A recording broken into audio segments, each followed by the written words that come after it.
Pancake reviewer here, and I just want to say that I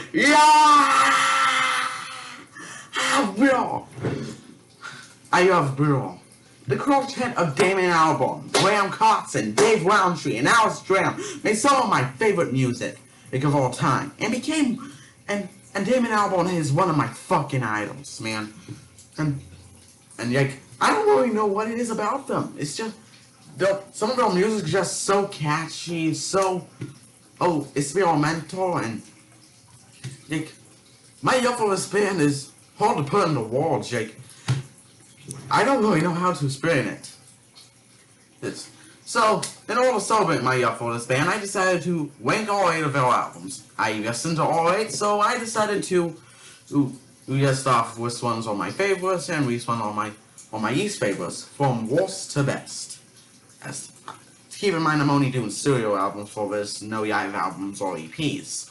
So, let's start off with A Choice This Will Kill Me.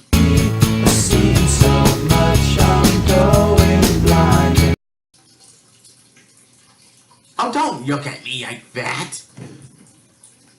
I said it. I don't really enjoy 13. And, well, that's bad. It's more mediocre than anything. And now, I will give 13 this. I do see ambition here. It's a pretty experimental record. It's really different from all the other set they done. And honestly, I can see some people liking it, but I'm not one of those people. Now, I know that some of my favorite songs from this album are actually the singles. And honestly, it's rare that all the singles from a Blur album are my favorites. Like, usually, one single would probably be my favorite sometimes, but usually they are deep cuts. But some of the deep cuts on this album are pretty real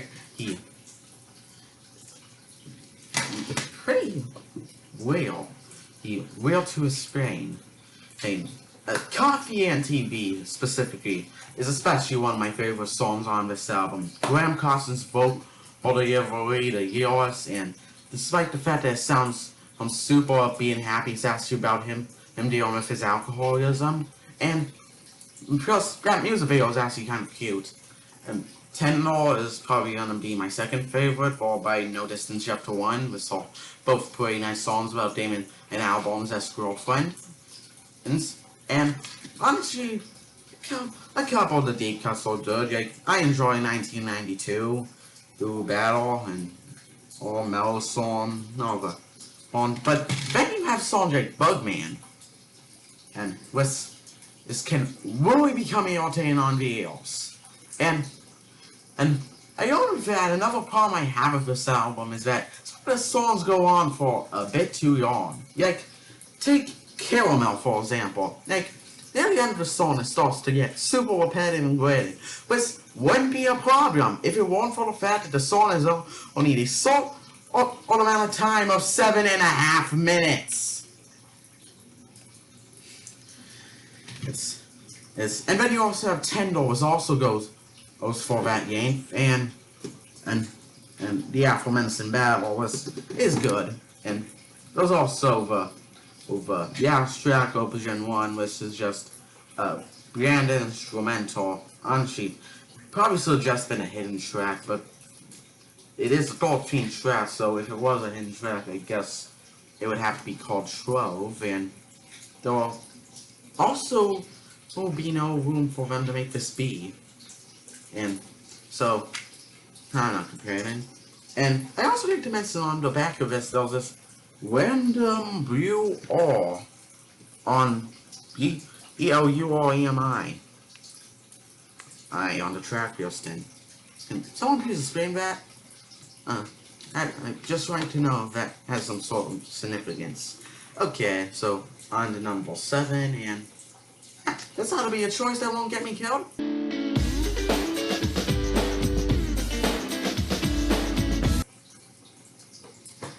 Now, this is what many would consider to have been, well, 13 was. It is widely considered to be Blur's worst. Even Damon Albarn has not spoken lightly on this album, But honestly, I don't hate it as much as other people do. I mean, Suga's not really my fan, but honestly, it's not really that bad of an album. There are definitely some good songs I see so high. I'm pretty much one of the only people that get Bane. As John with There's No Other Way, which is a definite real classic, definitely go check that one out. And you also have some deep cuts that show down on repetition and insane, especially that actually influenced in some Coldplay songs. I don't and not on and especially on the B side, you also have a lot of great songs like Come Together, Birthday, which I just realized 2 songs on this album are named after Yates 60s or Beatles songs. Probably just a coincidence. And as well as Wear Me Down. It's a pretty good album, but I can see why it wouldn't be for many. Suitcase has a reputation for being super loud up to the point where it will be loud. It's hard to take. It can run sane. But it, if you're into bands like Happy Mondays or shit like that, I guess that it can be you off your time.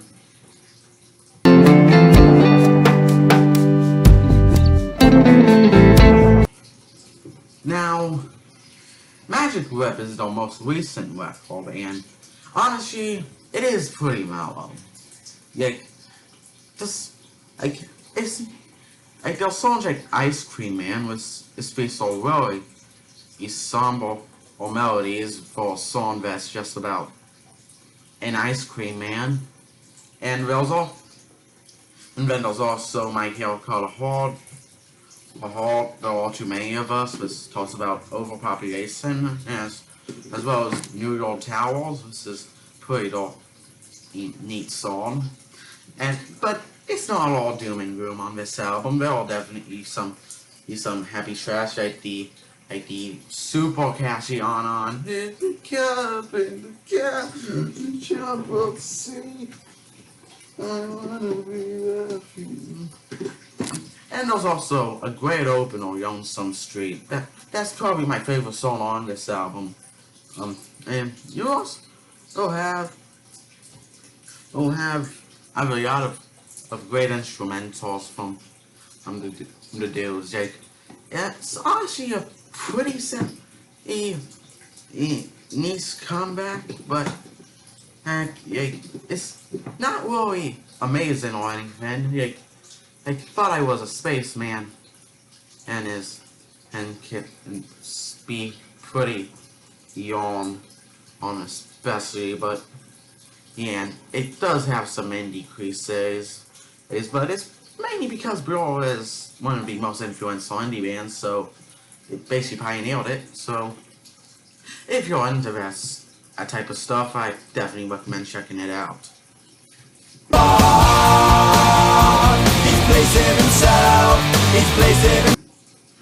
Ah yes, the Life Trilogy. Now if you don't know what that is, it's basically the 3 consecutive albums by Bill that will release 1 year apart from each other, but all focusing on life and modern Britain.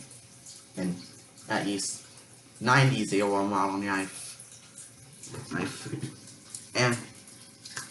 And honestly, modern life as well, this is honestly not really that the highlight of it. It does have some good songs like Car and Seal, the punk rock in an advert. But oh, definitely the Chemical World, cannot forget about that. And definitely the Star Safe, that's also pretty good. But a big problem with this is that it's pretty easy to forget the last half of the album. The songs like Velvet Rosie was all pretty nice, and definitely Sunday, but then there's also songs like Resign, which I do not remember a single thing about. And then there's also, oh, the thing, the opener for tomorrow. Like, it does not really get you set up for the album at all. Like, if it's supposed to be sarcastic, the song fails. And if it's supposed to be serious, then why did they put it here? I honestly think that pop scene would have been a better opener. In fact, I hope that's on the US edition of this album. I listen to the UK editions of all these albums. But honestly, that song does not fit at all into the album. So it feels pretty much pointless. It's not really that bad of a song, but it just doesn't fit in with the album. And honestly, Melonhead is Rubbish is not really the highlight of the album, so definitely. But it is still pretty good, so if you want to check it out, you definitely can.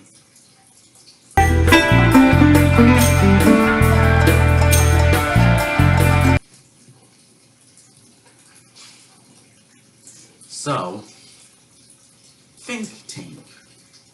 What to say about Think Tank? Well, it was around 2003.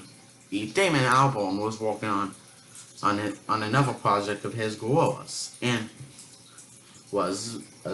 he was really getting into the hip hop, world music, and all that jazz. So, and basically all of that is basically compounded into this album.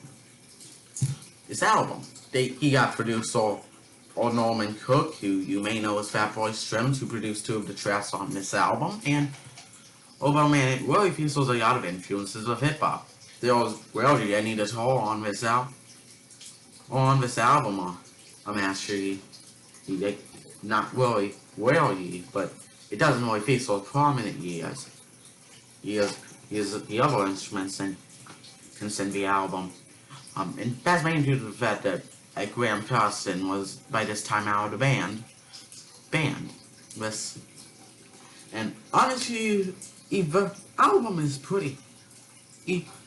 is honestly personally one of my personal favorites, but quality-wise, I don't really think many people might enjoy it. I mean, you have Out of Time, which has been described by the Wikipedia page as an anti-war song, but I couldn't really tell guess if it was from reading the lyrics.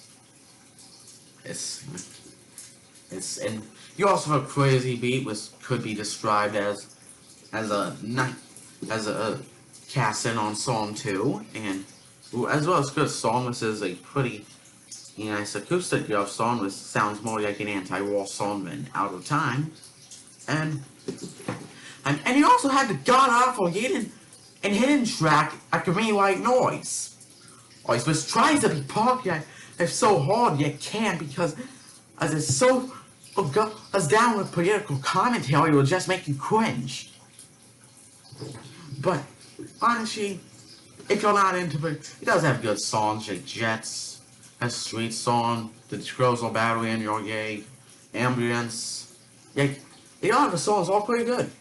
Good on this album. It just might not be for everyone, especially if you're not really into political commentary.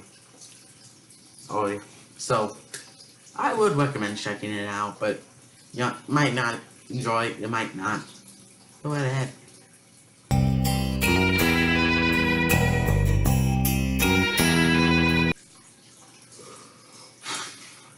So, when I mentioned that Youre was not really You're Tired Upon by Damon Albarn, I also mentioned that there was also another album that he has in You're Tired Upon, and that album is The Great Escape.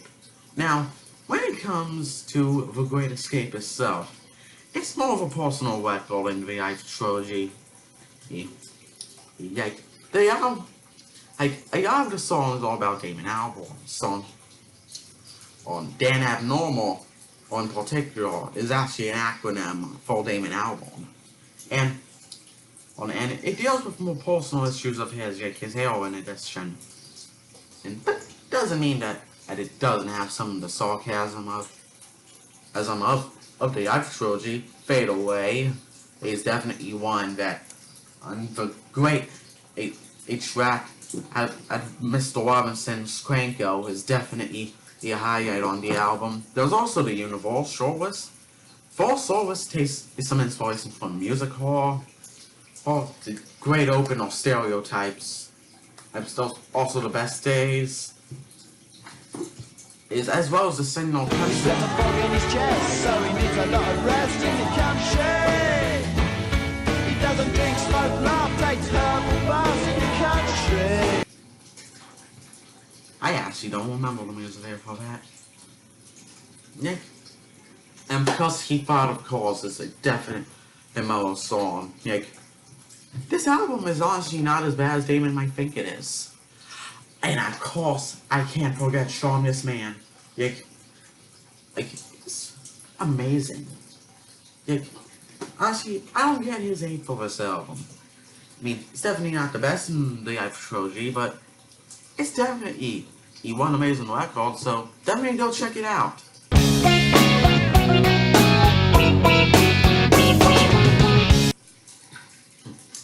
And now we get to the best of the Life trilogy, Park Life. I can basically just stop the entire track list of this album. Those girls and boys, there's a great disco union track. At Tracy Drack, a great song about someone in a midlife crisis. It's End of a Century is great. A song about how the end of a century is nothing really to gawk at. And also the title track is way better than Me White Noise. Definitely. And as well as Bank Holiday, which is another pumpkin style song on Bad Head is a really personal song about Damon. And there's also the instrumental or the Death Creator of Waddle Waddle's a track at Fall Out of the broken spout or to the end. And London Loves definitely and a new wave and style, a synth pop and style track. And Trouble on the Message Center is a darker interpretation of that new wave influence. There's also Crovo Rodovo, which is a song about someone contemplating suicide. And Magic America is probably my favorite song on this album because of the sarcasm. Like they're all kind of known for having British wit to them. Like, they're one of the most British bands out there, let me tell you. And there's also This Is a Yo. It's widely considered one of Girl's best songs. I find it a bit overrated, but it's still good. I definitely recommend you check out Park Guys. But if that's not the best Girl album, then what is? Well, here it is.